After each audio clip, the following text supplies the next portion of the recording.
Saludos cordiales. En el día de hoy les presento una ponencia que he titulado La producción intelectual y la publicación en el ámbito universitario. En este sentido, quiero iniciar señalando que no publicar los resultados del trabajo que se ha llevado a cabo durante años supone una gran pérdida para la sociedad. Y es así como podemos ver que hay infinidad de innovaciones que se están desaprovechando, mejoras para la comunidad que no se llevan a cabo y pensamientos valiosos que no se exhiben. De modo que la no publicación constituye un verdadero delito contra el avance del conocimiento y de la ciencia. En este contexto, si usted forma parte del ámbito universitario, es de carácter imperativo que publique, a fin de promocionar el conocimiento y los resultados de sus investigaciones desde su doble rol, tanto como investigador como representante de la universidad. De lo contrario, usted no existe. De manera que publicar constituye la estrategia ideal para divulgar los resultados de la investigación, por lo que las revistas conforman una especie de registro público del desarrollo de la ciencia. De allí que es importante reflexionar y preguntarse, ¿dónde se encuentra usted actualmente ubicado como investigador? A nivel local, regional, nacional e internacional. ¿Es usted consciente de que la clasificación y prestigio de las universidades depende de la calidad de sus egresados, así como del número y calidad de sus publicaciones? De manera que hay un solo camino, publicar o perecer. En este orden de ideas los invito a registrarse en el ORCI y en el Google Académico, ambos identificadores que favorecen la visibilidad personal e institucional y que en la mayoría de las revistas constituyen un requisito obligatorio para poder publicar. Ante lo ya señalado, resulta evidente la necesidad permanente de que tanto los docentes como los estudiantes de posgrado desarrollen competencias para la escritura académica, siendo el primer principio para escribir, pensar y pensar bien, para poder escribir cosas dignas de ser leídas. Entre los productos investigativos principales se pueden señalar los artículos y ensayos. En este contexto, las revistas constituyen uno de los principales canales para la difusión de los resultados de investigación. En cuanto al artículo, este tiene como finalidad comunicar los resultados más representativos, ideas, debates, con ciertas características como lo son la claridad, concisión y fidedignas, de acuerdo a una estructura normalizada que nace con la necesidad de homologar criterios. Este debe ser preciso, tener secuencia lógica, un hilo discursivo que permita al lector convencerse de que lo que se está escribiendo allí tiene argumentos suficientes para poder sustentar otro trabajo investigativo. De modo que el artículo académico constituye un tipo de informe que permite divulgar opiniones, sucesos o investigaciones, que normalmente trabaja con hechos y datos, cuyo propósito es divulgar, compartir y contrastar estos resultados e incorporarlos al enriquecimiento del saber humano. En cuanto al artículo de revisión, este es definido como un tipo de artículo que, sin ser original, recopila la información más relevante acerca de un tema específico. Su finalidad es examinar la bibliografía publicada e intenta identificar qué se ha investigado y qué aspectos permanecen desconocidos. Pudiera considerarse este tipo de artículo como un estado del arte, para lo cual es importante emplear fuentes originales y primarias. En cuanto al artículo de investigación, se trata de una de las formas más habituales que se emplea para comunicar resultados y hallazgos originales de investigaciones y dar a conocer el proceso seguido en la obtención de los mismos. Este expone los resultados total o parcial de un trabajo de investigación y se puede extraer de un trabajo o tesis de grado, la cual, si es bastante exhaustiva, puede dar opción a varios artículos.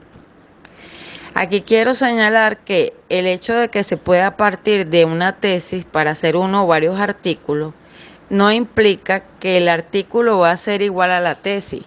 Primero, que el artículo es una versión muy resumida. Y segundo, que hay elementos de la tesis que no van a ser considerados en el artículo, puesto que la finalidad del artículo es comunicar los resultados ya obtenidos.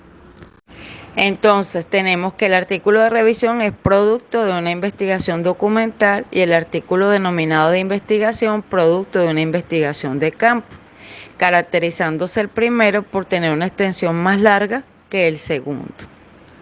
Ahora bien, los artículos, como ya lo señalé anteriormente, tienen una estructura normalizada, con el fin, como lo señalé también, de homologar criterios entre los diferentes órganos divulgativos. De hecho, es una estructura que es internacional, entonces, y que es bastante rígida. De hecho, las revistas indexadas, ese es el primer filtro que utilizan para los artículos. Si los artículos no cumplen con la estructura formal, no son aceptados, no son ni siquiera leídos ni revisados. Entonces, a continuación voy a señalar la estructura, entendiendo, voy a generalizar la estructura del artículo de revisión y del artículo de investigación, puesto que lo único que cambia entre uno y el otro es que en el de revisión el apartado de los métodos y los resultados son sustituidos por el desarrollo de los temas y subtemas. Entonces, en primer lugar tenemos el título, que es aquel que describe sin lugar a dudas y con el menor número de palabras posibles el contenido del trabajo. El título del artículo debe ser breve, conciso y claro. En segundo aspecto tenemos los autores. Es obligatorio que aparezca el grado académico, la adscripción institucional, el correo electrónico y el ORCID de los autores. En cuanto al resumen, debe mantenerse la estructura del artículo en forma sintetizada. Es decir, el resumen debe tener una breve introducción, debe contener el propósito u objetivo de la investigación, brevemente la metodología, el desarrollo, en el caso de los artículos de revisión, y en el de investigación los resultados de discusión, las conclusiones. Cabe destacar que el resumen es lo más importante. Este apartado es el que tiene mayor impacto por dos razones. Uno, la calidad del resumen va a influir en la decisión del editor de la revista sobre publicar el artículo o no. Y va a influir en el lector sobre si sigue leyendo el resto del artículo o no. Además, en las revistas que son de suscripción paga, lo único que tienen acceso abierto en las redes, en la internet, es el resumen. Entonces, si el resumen no está suficientemente completo, usted no va a poder apoyarse en ello, ni como antecedente, ni como ningún otro sustento que requiera de ese artículo. En cuanto a las palabras claves, cabe destacar que estas deben ser de 3 a 5 y deben presentarse en estricto orden alfabético. Estas constituyen la etiqueta del manuscrito, que es utilizada para la base de indexación.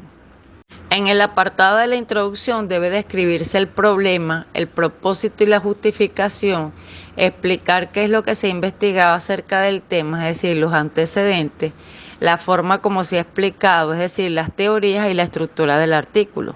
Este debe redactarse con cuidado para estimular el interés del lector.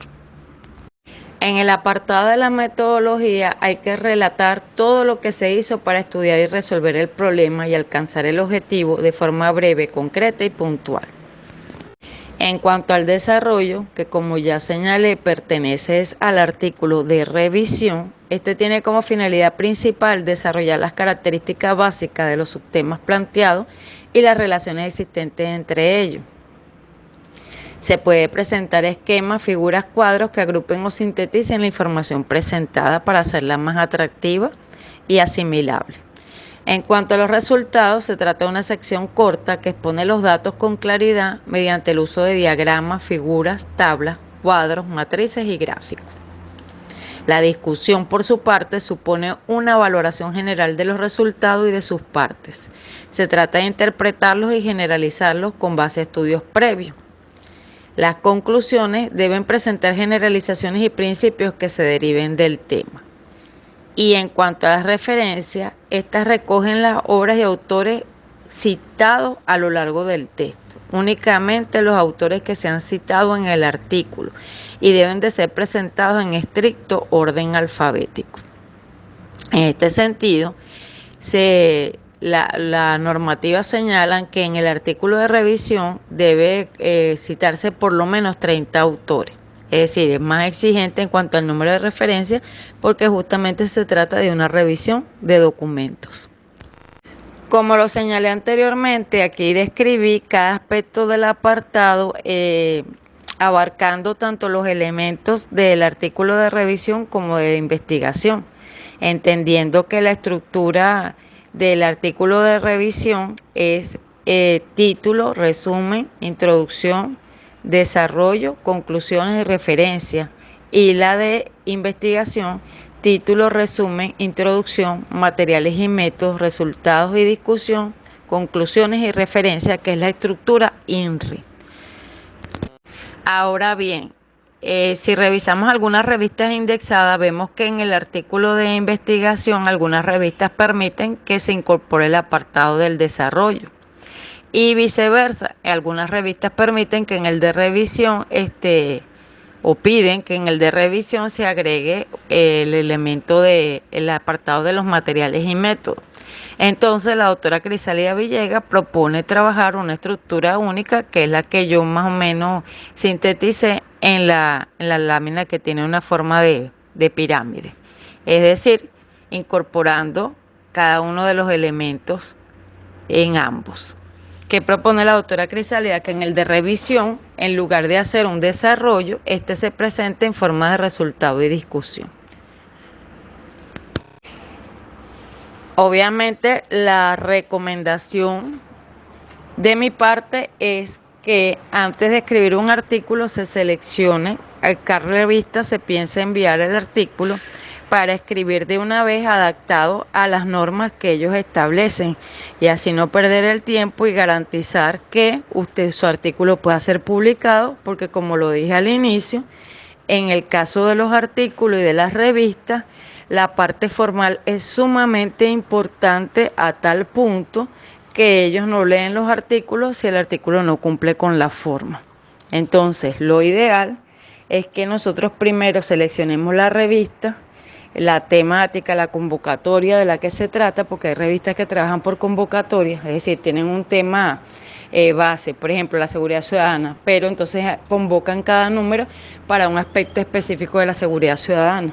Entonces, buscar de antemano la revista, seleccionarla, conocer sus normas en la parte que dice guía para los autores y escribir específicamente para esa revista. Si se hace al revés, si primero se escribe el artículo y después se busca dónde publicarlo, entonces tenemos que igualmente buscar las normas para ajustar ese artículo a esas normas, y a veces no es tan fácil porque varía mucho el tipo de letra, espaciado y forma de citar de una revista a otra. Sin embargo, hay revistas que cuentan con una plantilla. Es decir, que ya uno teniendo el artículo escrito lo vaciaría en esa plantilla para que se ajuste a las normas. Cuando se trata de revistas indexadas, estas tienen una base, una plataforma en donde se va cargando por campos la información. Y me llama la atención que la primera información que ellos solicitan después del resumen son las referencias. Es decir, dan mucha importancia a que los autores que se citan sean pertinentes y sean actualizados como criterio para valorar si deciden leer el artículo o no, para el arbitraje correspondiente y su publicación posterior. En cuanto al ensayo académico, debo señalar que se trata de una composición escrita cuyo propósito es intentar responder una pregunta por medio de un argumento. El argumento es un conjunto de afirmaciones lógicamente expresadas y debidamente respaldadas que intentan demostrar la validez de lo afirmado. Entonces, la estructura del ensayo es introducción, desarrollo y conclusión. En la introducción debe haber un primer párrafo que plantee la tesis de manera explícita, clara y concreta. En un segundo párrafo que explique brevemente los pasos que se piensan seguir para lograrlo. Y esta consiste en indicar al lector el propósito de la investigación, el tema y la organización que tendrá el texto. En cuanto al desarrollo, debe abordar los puntos que se señalaron en la introducción. Y en la conclusión debe repasar brevemente las ideas que se presentaron en los dos aspectos anteriores, proporcionando una visión personal del autor sobre el tema expuesto. Tanto para los artículos, para la elaboración de artículos como de ensayo, evidentemente la primera recomendación es una alta dosis de lectura que tengan que ver con el tema que se quiere tratar. Es importante también, si ya nosotros hemos seleccionado una revista en la que pensamos publicar, leer y citar otros artículos de esa revista en el artículo. Esto nos va a dar idea de cuál es la estructura, la forma que deben de llevar los artículos de esa revista, pero también le va a dar idea al editor de que conocemos la revista y la consideramos valiosa, puesto que hemos tomado insumos de ella para nuestro artículo. Se debe pensar bien en lo que se quiere transmitir, escribir con sencillez, de manera breve, clara, agradable, empleando frases activas y palabras correctas, limitando el uso de las comas y dando preferencia al punto y seguido. Una vez que hayamos terminado de escribir, es recomendable leer en voz alta, ya que cuando empezamos a trabarnos porque una frase es demasiado larga o hay demasiadas comas o algunas palabras nos suenan mal cuando las digamos en voz alta, eso nos va a permitir una mejor corrección de nuestro escrito, al darnos cuenta que hay frases que no conectan demasiado bien con otras. También es importante la retroalimentación. Es decir, que nosotros podamos darle nuestro escrito a una persona de confianza que tenga cierta experiencia en el tema para que nos haga sus críticas y comentarios y así poder pulir nuestro trabajo antes de enviarlo a la revisión de los árbitros. Otro tipo de producción y publicación serían los capítulos de libro. Se trata de una publicación original e inédita resultado de una investigación que forma parte de un libro de colaboración conjunta. Dividir un libro en capítulos facilita su escritura y promueve el trabajo en equipo cooperativo y colaborativo. En este orden de ideas, resulta conveniente planificar la escritura del libro de antemano, estructurando el número de capítulos que la van a conformar, dividiendo el contenido y responsabilidad entre varios escritores, a fin de que se aborde la escritura por etapas claramente delimitadas y que ningún capítulo del libro, ningún autor invada el espacio del otro. En ese sentido es importante también acordar el número de extensión, para que no vayan a haber capítulos más largos que otros, sino que todos mantengan una estructura similar y una extensión similar. Cabe destacar que los capítulos del libro no llevan ni resumen ni palabras clave. Generalmente oscilan entre 15 a 30 páginas, siendo su estructura muy similar a la del ensayo: introducción, desarrollo, en el cual se recomienda el uso de títulos y subtítulos, conclusiones o ideas de cierre, y las referencias. En cuanto al libro, la UNESCO lo define como toda obra literaria o científica con una extensión igual o superior a las 50 páginas, de manera que pueda conformar un volumen. Es importante que si ustedes se están iniciando en la escritura, puedan hacerlo de manera colaborativa, escribir un artículo o un ensayo entre dos personas o un libro entre varios, así un capítulo de libro cada uno, de manera de animarse los unos a los otros a escribir. En este sentido, quiero señalar que las potencialidades del libro son que permite renovar el discurso investigativo con una nueva narrativa, presentar un modo distinto de interpretar la realidad social, construcción de saberes de lo colectivo, la importancia de impulsar un pensamiento propio venezolano y latinoamericano. Su divulgación lo convierte en autoridad reconocido por la academia y constituyen espacios para volcar nuevas propuestas de investigadores Nobel. Por todas estas ventajas, los invito a que se fijen una meta de cuánto tiempo al día de la semana puedan dedicar a escribir su libro y comiencen. Por último, quiero referirme brevemente a otros dos tipos de publicaciones, como son la comunicación o ponencias a congreso y los carteles. Generalmente las ponencias o comunicaciones duran entre 10 a 15 minutos máximo y su objeto es ofrecer las últimas noticias sobre un tema determinado. Normalmente piden primero el resumen y si el resumen es aprobado, luego piden el extenso, que generalmente no excede de 5 cuartillas.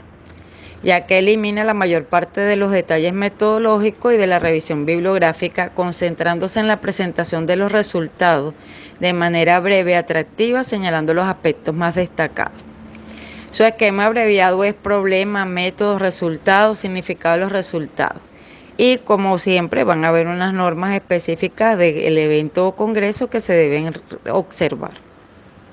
En cuanto a los carteles, es aconsejable seguir el formato de los artículos, el formato INRI, colocar un título corto y llamativo, poco texto y más ilustraciones, una secuencia de la presentación que vaya de izquierda a derecha, una introducción donde se presente el problema, métodos solamente con una o dos frases, los resultados como la parte principal del cartel, conclusiones de manera breve, frases numeradas, citas bibliográficas reducidas al mínimo y que sea legible a una distancia de 3 metros, caracteres gruesos y oscuros. En la actualidad, por la situación pandemia, que casi todas las actividades son virtuales, no se ve tanto esto de los carteles, pero en años anteriores, en los eventos y congresos, veíamos una parte de póster o carteles, otra parte de ponencia y las conferencias centrales. Sin embargo, por ejemplo, la Universidad Bicentenaria de Aragua ha, en su jornada, incorporado la figura del cartel de manera virtual. Para concluir, quiero recordarles que solo se puede aprender a ser mejor escritor escribiendo. Así que éxito y manos a la obra.